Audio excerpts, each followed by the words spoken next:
Hello everybody and welcome to the channel. My name is JB and I'm going to be doing a video today that I've had in the works for a while now. People always ask me when they find out what I do. I work in cybersecurity. They want to know how I got there, the steps that I took to get to my current role, and more specifically, how can they follow my career path and get to a role that I have. So what I'm going to do today is I'm going to take you through my work history, my education, and my experience, kind of give you some insight into how I got to where I am right now, and hopefully you can learn something and get into the field of cybersecurity, which as of now is booming. I'll probably try and throw some numbers on the screen right now to emphasize how much it is booming. Hopefully you get something good out of today's content. If you do, please consider liking and subscribing to the channel. I'm going to be putting out a lot more content about how to get into cybersecurity, some things that you can do to increase your chances, what I'm doing in the future, and kind of what I'm doing right now in my current role. So what I'm going to do right now is I'm going to go over to my LinkedIn and just start going through all of my previous roles, taking a walk down memory lane. So let's open that up now. Okay, and it looks like VoxOx is my first role that I have on LinkedIn. Actually, I did have a role before VoxOx. I worked for a very small mobile router company. We basically packaged up routers with little LTE chip. What I would do was I would configure the routers. We had a basic Unix script, which used bash to configure the routers so that it was ready to go when it got to the customer. I didn't even know what Linux or Unix was back then. I was just running a script. It was very interesting, but it was a good first step in IT.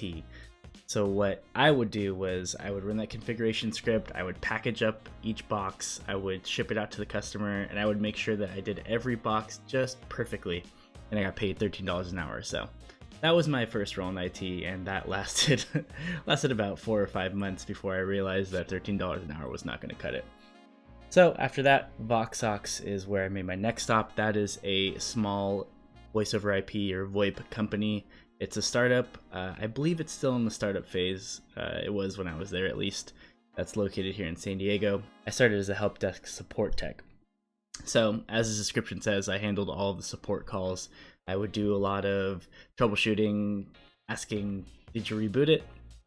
Are you making sure that the router is on? Working with a lot of end customers and just working through their hardware issues and kind of understanding how the VoIP business ran, and finding out all of the little nuances that come with that.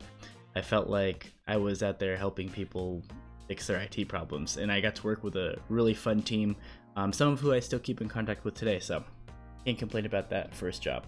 So from VoxOx, I actually went to Jenny Craig, which at the time was Curves / Jenny Craig. Curves, I believe, is a weight loss and fitness program targeted at women. And then Jenny Craig obviously kind of is packaged with that being the diet portion of the workout plan. So here I worked as a network security analyst in their what was called an NSOC, a Network Security Operations Center. Which, when I put it on my resume, it's nice to have the Security Operations Center experience. But what I did was mainly junior system administration tasks. It was my first time working with Active Directory and Microsoft, which obviously in the IT world, if you're not currently in an IT role, Active Directory is huge. It's literally in every company you'll ever go to. It's how you manage all of your users, their groups, email, etc. all comes from Active Directory. So that was my first exposure to Active Directory, and that was huge for my career. I also handled our backups, which if you've worked with backups, you know that this is a thankless task.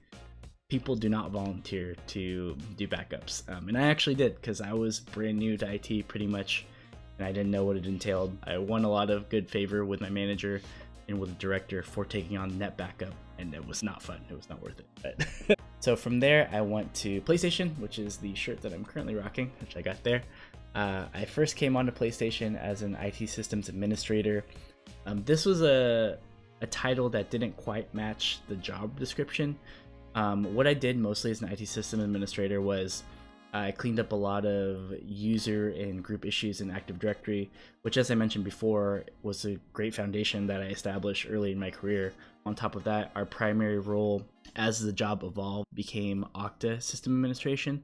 So Okta is a single sign-on solution. You can go to work, you can sign into your computer, you can click on a nice little icon and it will take you to the app that you need and will sign you in, no questions asked. So you don't have to manually sign in and remember all of the credentials for every single application that you use, which when you work in IT is a lot, or if you work in engineering is a lot. So that was an interesting experience working with Okta.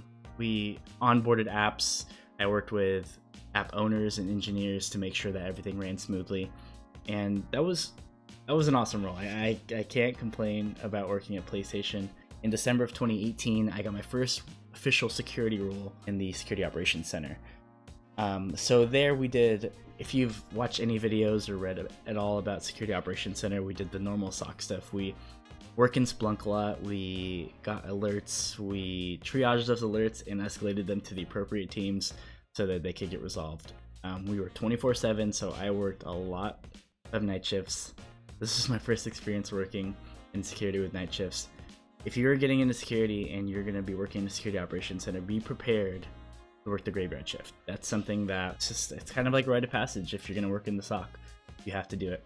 So I did that for about 8 months. It felt like it was a lot longer than 8 months. So that was a really good exposure for me, and that's generally the workflow that a security team will go through. Security Operations Center will triage things. They'll assess, is this real? Is this something that we need to wake somebody up about, especially if it's at night? And if we need to get the incident response team involved, this is typically the cadence that you'll work off of in any major organization that has a developed security team. So from there, I went to Sempra Energy, which is a utilities company here in San Diego. If you're familiar with SDG&E, that is the parent company of SDG&E.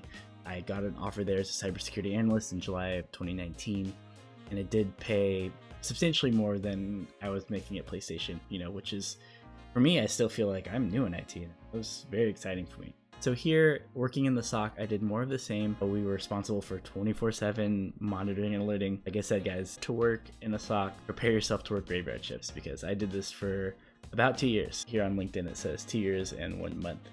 So it feels like it was 5 years. So yeah, here we were also the first responders. At Sempra though, I was able to get a lot more hands-on. We were able to go directly into laptops and other assets in our environment, whereas PlayStation, we were a little bit more hands-off, kind of just monitoring and alerting if something came up. At Sempra, we were able to actually go on the laptops, pull any files or suspicious processes that we saw running and do actually hands-on analysis, which is really cool. And we had a little bit of freedom to take steps if necessary to help mitigate issues rather than just alerting incident response. So that was a really good experience. But I knew that after working graveyard for 2 years, this is something I did not want to do anymore. At this point, I had had enough. I think it had been almost 3 years that I had been doing graveyard shifts and missing out on living life during the day. Friends asking, "Hey, what are you doing tonight?" Me saying, "Hey, I'm working. So I can't go out, and I won't be there for brunch in the morning." So from here, I wanted to find a full-time role. Luckily, I found my current job at Kyriba. That's pronounced Kyriba. I know it's spelled Kyriba. Pronounced Kyriba. It's a treasury management company. We handle a lot of middleman payments between big companies and banks. You can do more research on that if you're really interested. And I currently work as a cybersecurity engineer, and I have not updated my description here. At Kyriba, we have a team of 4. I still triage alerts, but now instead of escalating to a team, I am the team. So if there's an issue, we are the ones that handle it. It's pretty awesome because we have a lot of freedom to set up alerts on our own, to respond to any potential threats on our own. We do all of the threat intel ourselves. It's an awesome role, and I don't know how I fell into this. At this current role, I could take on new projects that match my interests and really try to elevate myself and step my game up on my own terms. Like I said, it's just something that I never thought that I would be here, and I just honestly feel super blessed to even have a role like this. And yeah, that is it. That is my entire work history. So thank you very much for watching today's video. I hope that you learned something. If you have any questions, please let me know in the comments. Like I said, I'm going to be uploading more content to kind of help people that want to get into cybersecurity figure out what they need to do and hopefully reach and attain those goals. And I'll also be documenting my journey as I continue to make moves and advance in my career. Thank you so much again, and have a good day.